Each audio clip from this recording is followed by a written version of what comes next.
Daf Yomi is Bava Basra 166. We're going to start on 165b at the Mishnah. Says the Mishnah, Kasu bo zuzin meya the inun silayin esrem. If you write, I'm going to basically owe you 100 zuz, which is 20 selah. Now 20 selah is 80 zuz. So you have two contradictory things. Or Elo El Esrin Zuzin. In that case, he only has 20 Zuzin. Elo El Esrin. He only gets 20 selah. He doesn't get 100 Zuz because we're going to say the burden of proof rests upon the one who wants to get the money. He goes with a lower amount. We yesterday had a mashkiach who was at a local event, and he came and joined us for the davening, and then he came back for Shalosh Shudas. Turns out he's Yodei Shatz. And he says, the Rashba asked the question, why is this contradict? He sees this so geshma. He said, why does it contradict the earlier mission where it says Tfos Lashon Rishon? And so this seems to contradict that. There we don't say, so he raised that question whether or not you're clarifying or contradicting. So here we assume that he's just clarifying that it's 20 selah and not 100 zuz. Zuz and meya the inun tlasin slayim, but here if he let's say he says 100 zuz, which is 30 selah. So there he gets the lower amount, which is meya, which is 100. So you go the burden of proof rests on the one who lends the money. Kasef zuzun the inun v'nimchak. He says, I'm going to owe you this amount of money, and then it's erased. Ein pachos mishtayim kasef. Then he gets ein pachos mishtayim. Then he gets a minimum of 2, because he doesn't say the amount. Let's say he says kasef selayin the inun v'nimchak. The same thing. He says this amount of selayin and it's erased. In pachos mishtayim, he gets 2. Darkonos the inun v'nimchak. The darkonos it's erased. In pachos mishtayim, he gets 2. Kasabo milamala mano milamata masayim. This seems to contradict the earlier one. It says on top he writes 100, bottom he writes 200. Milamala masayim milamata mano, or above 200 and below 100. Hakol echacharach tachton. And everything in this case follows the lower one, because we say that he's not contradicting, he's clarifying. If that's the case, why do you have the upper one? It's just to tell us that if one letter is erased from the lower one, then it will be, you learn it from the top one. You learn it from the top one. Tan Rabbanan, so the rabbis taught, Amar Kasef, in Pachos mi dinar Kasef. If he says Kasef, then it's a dinar Kasef. Then if he says, I'm going to pay you a certain amount of money, Kasef, and doesn't say how much, then it's a dinar Kasef. That's the smallest amount of money that's made from silver, which is dinar. Kasef dinarin, or dinarin Kasef. In pachos mishnei dinarin kasef, then it's a minimum of 2 dinarin of kasef. Kasef bidinarin, kasef bidinarin. In pachos mishnei dinarin dav, then it's 2. Then a kasef, meaning say then it's silver that's worth at least 2 gold coins. Amar kasef. So we learn about this. In pachos midinar kasef. He says money, silver is not less than a dinar, a silver coin. Veimanaska, maybe it's a silver block. No, because it says a coin. So therefore, since it's a coin, that's what it is. Maybe it's like these smaller coins. How do we know it's a dinar? No, it's a place where they don't have the practice to use prutos that are made from silver. If they say gold, then it's a dinar of a gold coin. Dahav dinarin, v'dinarin dahav, ein pachos mishnei dinarin dahav. If they say dahav dinarin, then it's 2 dinar coins. Dahav b'dinarin, if it says that expression, ein pachos mishnei dinarin. Then if it says dahav dinarin, then we're going to say it's not less than 2 dinarin of gold.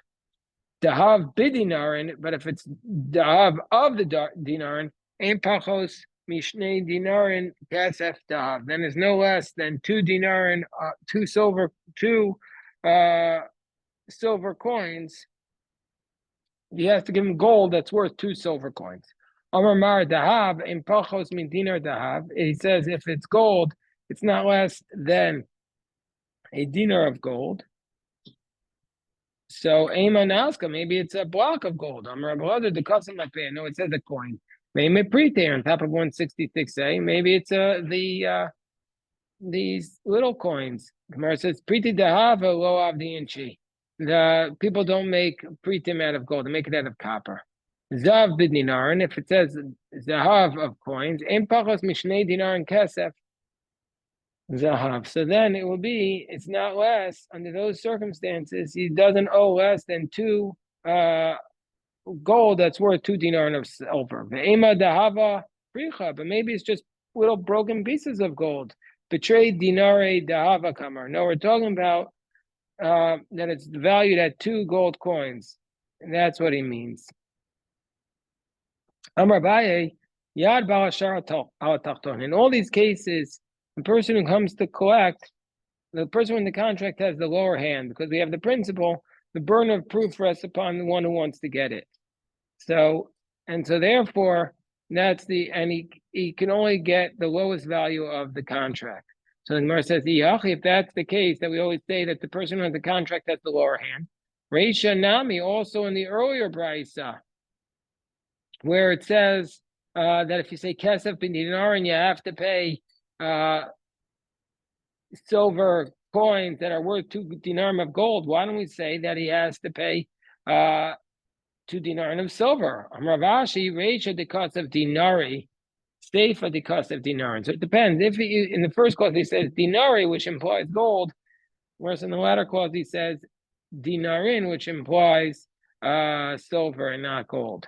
So now we go on to the next piece. The back, yeah.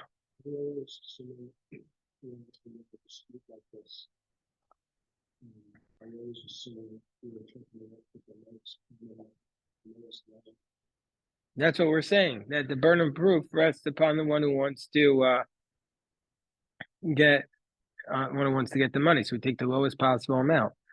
So now we have as a background for the next halacha.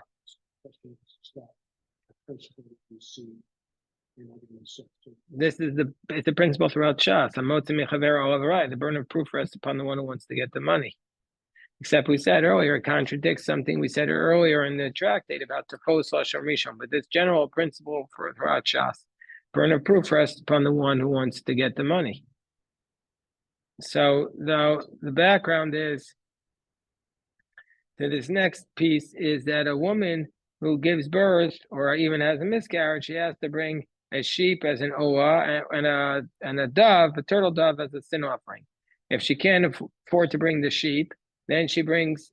This is one of the examples of a carbon oah v'yored. She basically brings 2 birds instead of a sheep, one for a chatas, one for an oah. That's called a cane because she can't afford it. And until she brings these karbanos, she can't eat from the kachim. She's mechusari kapar. She's missing atonement. And also arba mechusari kapar. There are 4 people who are missing atonement. They can't eat from the kachim. Dav, Zava, Yoledes, and Mitzora. And this is one of them, the woman who gave his birth. Also, a woman who sees blood 3 days in a row, and it was not when she was in Nida, she also has to bring. She's also called a Zava, and so she has to bring these 2 doves, one for an oil, one for chatas, and she's also mechusar karban.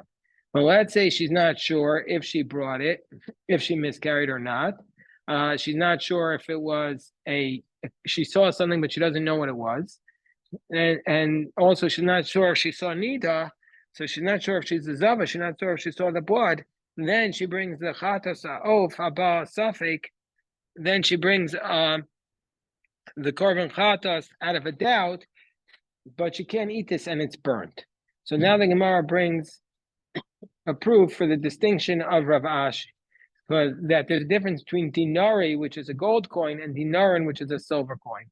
Umana Taimra Deshani ben dinari le dinarin.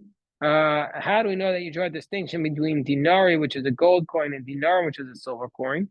The Tanam, because we learned in the Mishnah in Krisos, Isha Shahayu Alal Safik Chamish Leidos. A woman who she's not sure if she gave birth 5 times, 5 different times. She's not sure if she gave birth, and Safek Chamesh Zivos, or 5 different times. She's not sure if she was a Zava. Maybe a carbon echad. So for all these 5 doubts, she brings one carbon, one bird first in offer. Yes. She has something that comes out of her body, and she doesn't know if it was a fetus or not.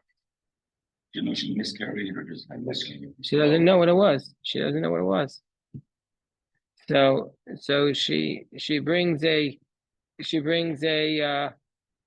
carbon, one carbon, for all of these 5 doubts, and she then can eat from the sacrifices, because one sacrifice allows her to eat from the zvachim, even if she was obligated for many carbonos. And she doesn't have to bring out of a doubt the other 4 sacrifices, because these sacrifices are going to be burnt and not eaten. And so therefore, they only allow her to bring the one carbon in order to allow her to eat from the kanshin. But how you allow chamesh leidos vadaos, but let's say she has 5, she gave birth for sure 5 times, or chamesh zivos vados, or she had 5 for sure flows of the blood that made her a zava. Maybe a carbon echad v'ochelas bezvachim v'ashar le'achova. She brings one carbon to allow her to eat, but she has to bring the other 4 carbonos. Ma'isa. So there was an incident. V'amdu kinam b'Yerushalayim b'dinari zahav. Here, this is for you, Harold. You're going to like this story. This is right up your economics. So there was an incident where the kinim were the birds, the one bird for the oil, one for the chatas. This pair of birds was going for a gold coin. And so it's going for bedinari zahav, which is 2 gold coins. And so that's what it was. So 2 gold coins for 2 kinim. That's the way Rashi and Krisos explains it. I remember Shimon Gamliel, Hamon Hazeh, he takes an oath, Im Alin Alayla Ad Sheyu B'Dinarin. He says, he takes an oath, I'm not going to sleep until we lower the price of these birds. These women have to come and bring these birds as sacrifices, and they're charging 2 gold coins. I'm not sleeping until it's 2 silver coins for every pair, because he didn't want the women to delay bringing their sacrifices, so they wouldn't be able to be with their husbands. And so therefore, and also, he also didn't want them to say, I don't want to get pregnant. It's too expensive to go bring the sacrifice. And he wanted to in order to cause the price of the birds to go down, Rabbi Shimon Gamliel entered into the base of Medrash, Nichnas l'beis, and he made, Aisha shayu chamesh leidos vadaos, or chamesh zivos vados, may be a carbon echad v'ochelos bezvachim, ve'ena shar le'achova. He goes in and he changes law. He says it's too much money. There's not enough birds to go around. The price is too high. He says a woman who has 5 sacrifices, like a woman who gives birth now, she has 7. Let's say you have 7 children. Mashiach's going to come this week, pretty sure, and then the base of Mikdash will be rebuilt. And now all the women have to go bring sacrifice. You know how much the price of birds is going to go up? He says, no, you only have to bring 1. You don't have to do all the others. You don't have to, every woman who has 6 children, 8 children, 3 children have to bring all these birds. No, you only have to bring 1 pair. He caused there to be more birds, lower the price. And then what happened was that day, the kinim went down so much, it became 1/100th of the price. He had enough. He changed the whole thing. So he changed the law. So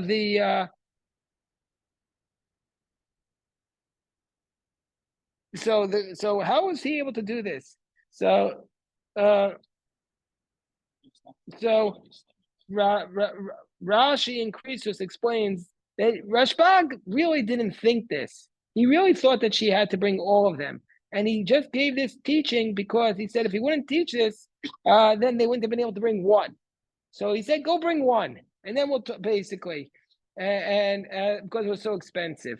And then he changed and then once they all brought it, then he started talking. You see, he taught something in public which was intended to lower the price of the birds. Yesterday we had here with us in our yeshiva in the afternoon, the guy, he was talking, a very big, very adel man, a very beautiful man. But he said that he was a shochet for 17 years in Empire. They do 110,000 chickens a day in the factory. Each shochet has to do minimum of 5,000 chickens a day, which is 1,000 chickens an hour, 12 and a half chickens a minute. So it's just a tremendous amount of leniencies that they're relying upon, just a tremendous amount. There's nobody who can say anything different. There is no way possible to check that with the level of holiness that's ideally required. And I mean, otherwise, how are you going to? We're in a world now where it's not okay. We're in a village, and everybody, there's 12 chickens to go around for the 14 families, and everybody's chickens in one a day. We're talking about you have to do mass industrial food production. The only way he's able to do this is because I'm not criticizing them, but you have to keep the price of chickens down. So that's what they're doing. But if one of those chickens, just one of them, was not kosher, and it's mixed in with all the other chickens, it's not nullified because it's not, the laws of nullification do not always work just like 1/60th. It's a chaticha ru'il, it's a significant piece of meat. It's not nullified. So then 110,000 chickens are down the drain, and it's impossible, to my mind, that you could have 110,000 chickens and all of them are 100% clean. It's not. Then we had a whole other discussion about, that's still better than looking at a piece of lettuce, which might have some worms in it. He thinks it is. I don't think it is. That's why, in my opinion, he thinks that I was telling these kids that the vegan restaurants are way more kosher than any meat restaurant. They're most kosher because they're not relying on these leniencies. But he's part of the OU Star K world. He says no, those are much worse because they could have bugs, and bugs are many more different prohibitions. And eating more vegetables and less meat is actually a healthy way for you on the planet. But at the same time, they definitely would not have been germane.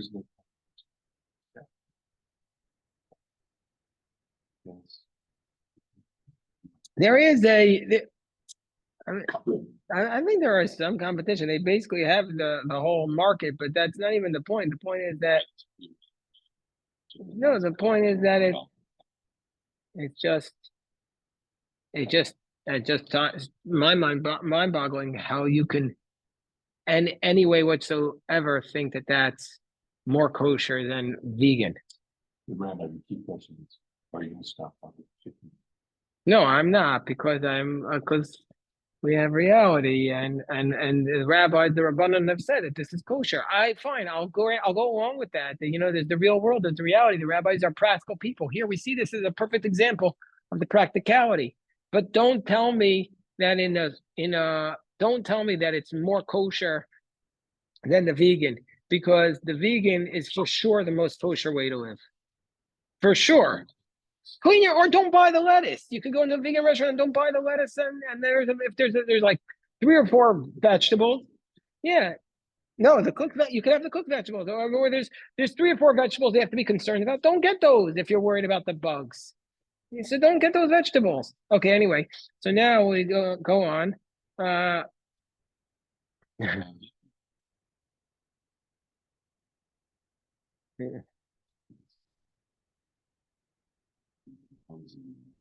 Vegan. She wants to be vegan.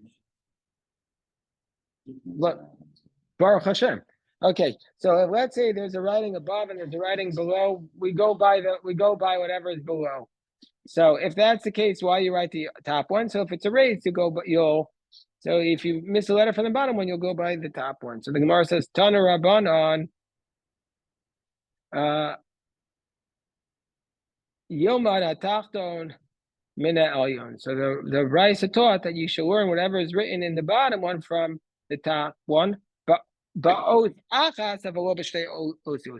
if there is one letter missing can you learn from the top one, but not if there are 2 letters. Kigon Chanan Mi Chanani. So let's say there is below, after you have the name Hanan, but if there's missing a letter, you could say, oh, it must be Hanani or Va'anan Me'anani.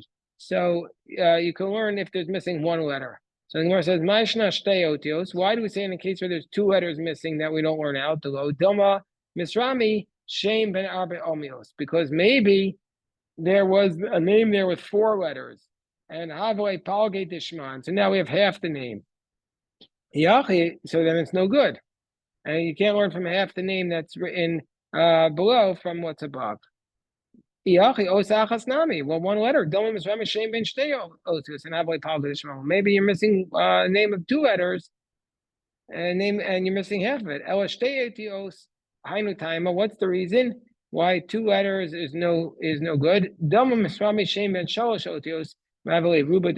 it was a name of three letters. You're missing the majority of the name. So the Gemara says, Amar Papa Pshitoi, Steifel Milamala, if it's written above that a person deposited a Steifel, Steifel is basically a large cup or a bucket, and he said above in the contract it says he deposited a Steifel, and below it says Kefel Milamata, below it says a cloak. We follow the bottom one. So, but